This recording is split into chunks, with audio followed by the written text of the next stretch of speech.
There's an old saying, if it ain't broke, don't fix it. But a good sailor knows the value of preventative maintenance and when something needs to be monitored, or just doesn't feel right. All that now being said, I think we can update the saying to, if it ain't broke, don't touch it.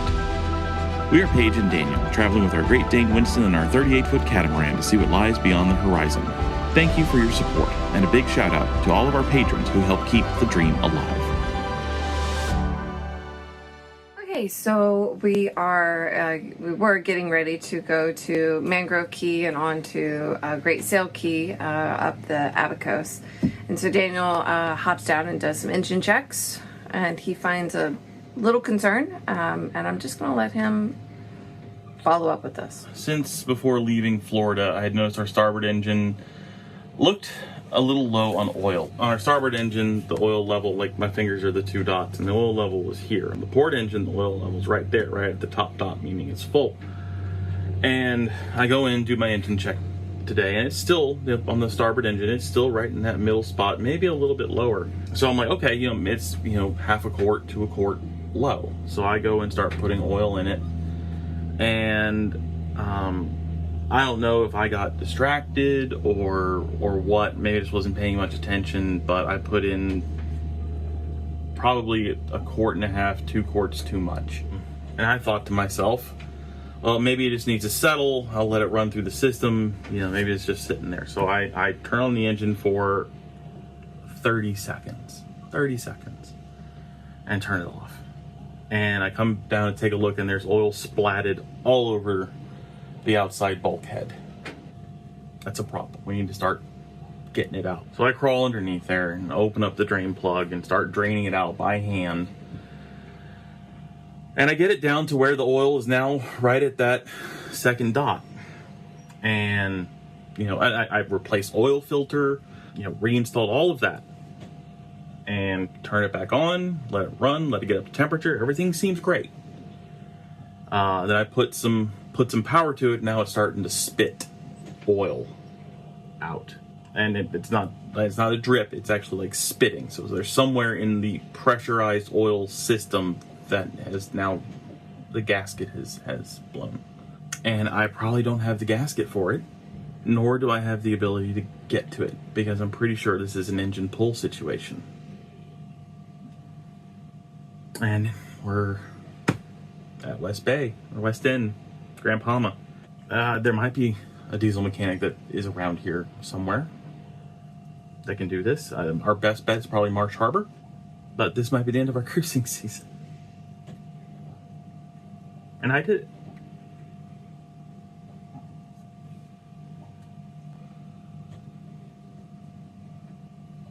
Just trying to keep things working. And I might have blown a gasket. So I'm gonna let the engine cool. I'm gonna wrench down on the filter, see if that's it, see if I can poke my head around, see if I can find where it's going, where it's coming from. And pull you back in a little while. Just fired up the engine again, took a look from where the it's kind of a mist that's coming out. And it looks like it's coming from the direction of the oil filter. I mean, I've stuck my head in every crevice I can think of to try and get a look at it. And maybe the oil filter's just not tight enough, or maybe there's still too much oil in the engine and it's building too much pressure. So I think I might drain like another quart of oil out of it to get it back to that mid-level, and then really give the oil filter a good what for. Get it on there. I drained another quart out of it, getting it kind of back down to that original oil level. It's a little higher than it was. It was a little higher than it was before, but it's well below that top, well below that top dot. It's here-ish. And I took off the oil filter, kind of cleaned around that housing, re-lubed the gasket, and I wrenched it on there as good as I could. So maybe taking a little bit of oil out of it helps to lower the pressure and will be better. Only one way to find out, though. Luckily, I was able to find this guy in our specialty tools. This is a handy-dandy oil filter wrench. I was able to get like at least another quarter to a half turn on that thing. So let's see if this works. Darling, would you do us the honors of turning on the starboard engine? All right, turning on.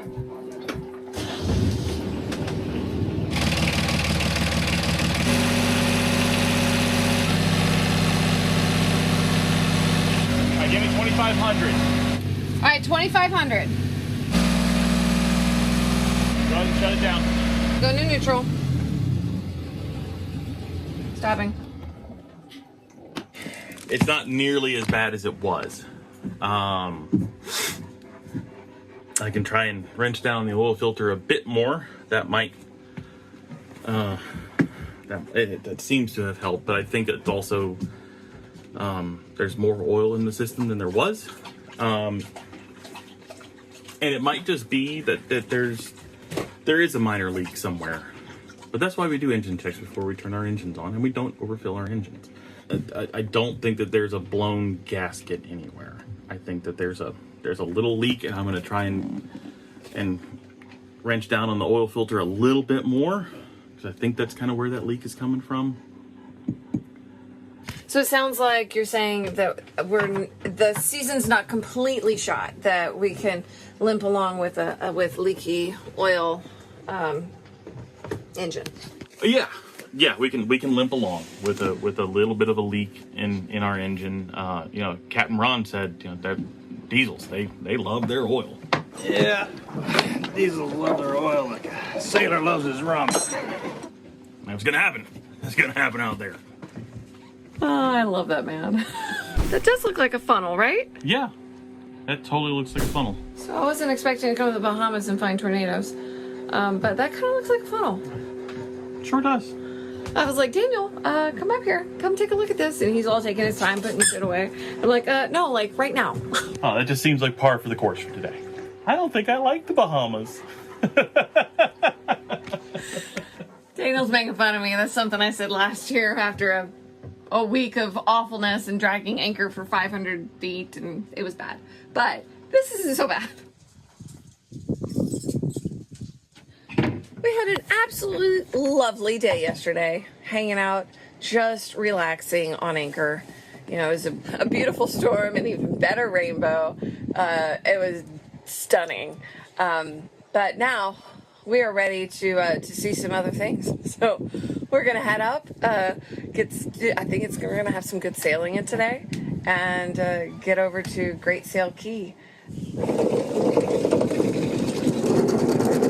That's it. Stop. All right, so follow up from yesterday.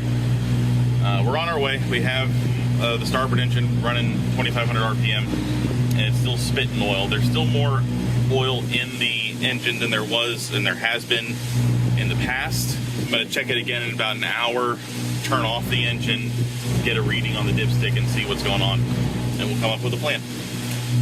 In an effort to take stress off of our starboard engine, we put out the head sail to do some motor sailing. We don't want to sail completely through this narrow channel, so we are keeping our port side engine on. Yeah, so we're going to go ahead and shut down the starboard engine, and I'm going to go take a look at it. And we're still making 5.5 knots with a port engine going and our head sail out, so we'll see where it gets us.